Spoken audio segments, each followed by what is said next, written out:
Zelda has been one of the rare game series that even though each entry in the series can be easily identified as a Zelda game, everyone has a unique spin on it, by changing things up in an unexpected way, ranging from the story to the graphics, the gameplay, or having a new central mechanic every new release. For the most part, there are some things that have been a constant in the Legend of Zelda series. Oh, sorry guys, that's not what I meant. Like the Triforce, Link, Zelda, Ganondorf, and the Master Sword. And Breath of the Wild was no exception, regardless of the wild different direction Nintendo went in when developing the game. That begs the question, how will the sequel to Breath of the Wild explain Link not having the Master Sword, assuming Link doesn't already have it at the start of the game? Which I think is a fair assumption, being as all the gameplay footage we've been shown depicts Link without it, plus the other clues the trailer leaves for us to dissect, that we'll get into in just a second.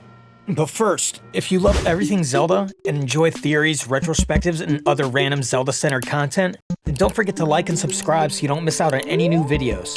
So anyway, back to the video.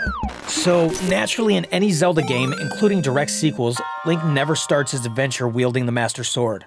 Well, there's one exception, but only if you link the games and, well, never mind, not important. But we've also never had a direct sequel featuring the same incarnation of Link where Link hasn't returned the Master Sword, or left it in Ganon's skull beneath the ocean. I honestly wondered how they were going to handle the Master Sword in Breath of the Wild sequel, being as Link still had it at the end of the game. Plus, the first sequel trailer showed Link in possession of the sword that seals the darkness. But if you notice the second trailer, Link doesn't have the Master Sword in any of the footage, except in the beginning, which seems to be the same event we've previously seen. And if you look at the cutscene, when Link's arm is being swallowed by the malice, you can briefly make out the hilt of the Master Sword. Not only do I think this scene is obviously showing how Link's arm is modified, enhanced, or crippled, but I think this is the reason why Link doesn't have the Master Sword. Furthermore, I think it's possible that Ganondorf's target might not have been Link.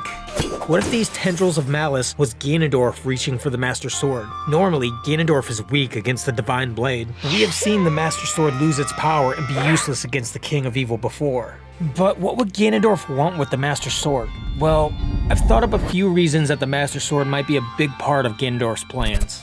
Well, looking back at Breath of the Wild, it calls back to many past games in the series on all timelines. But if you notice, it seemed to have more callbacks to Skyward Sword than any other game. Goddess statues spread out throughout Hyrule, 3 dragon spirits who watch over the land, a fossil of the flying whale deity Levius. Hylians and other races alike all worship the goddess Hylia, and you can even hear Fi's sound effect when the Master Sword talks to Zelda. The sword. My point is, in the new trailer, there were also many nods to Skyward Sword. And I have a feeling that there's going to be a big connection to Skyward Sword. Demise.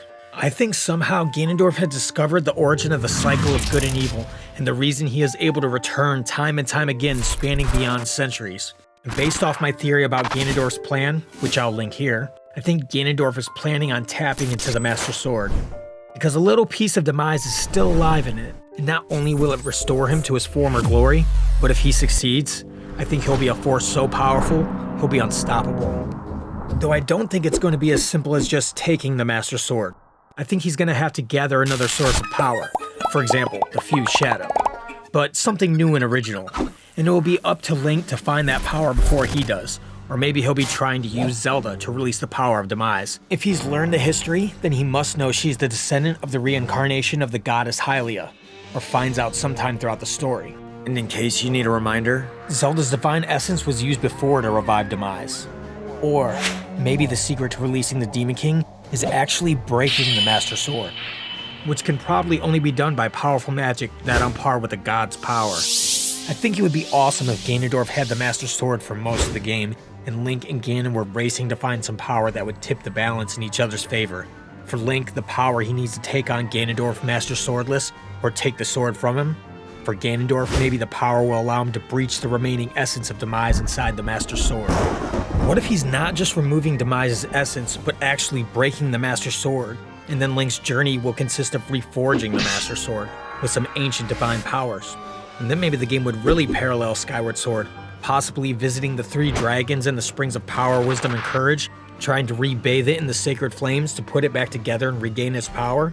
And that begs the question, If he does break it and freeze Demise essence, does that finally end Demise's curse? The eternal cycle of good versus evil? Although there's always the theory I've heard a few times now that Link's arm is corrupted with malice and he is unable to wield the Master Sword. So maybe he's going to have to heal and restore his arm before he can use the Sacred Sword again. Though these story elements don't necessarily have to happen independent from one another, they could very well both be happening. Or maybe Nintendo just wanted Link to be left-handed again. So what do you guys think? Do you think Ganondorf was after the Master Sword? Do you think he's aware of its history of Demise? Would breaking the Master Sword stop Demise's curse? Do you think that it's possible that Demise's essence is still alive, or at least still exists inside the sword? Let me know in the comments which part you think might happen, or your own theories. Don't forget to like and subscribe so you don't miss out on any new videos, and see you soon.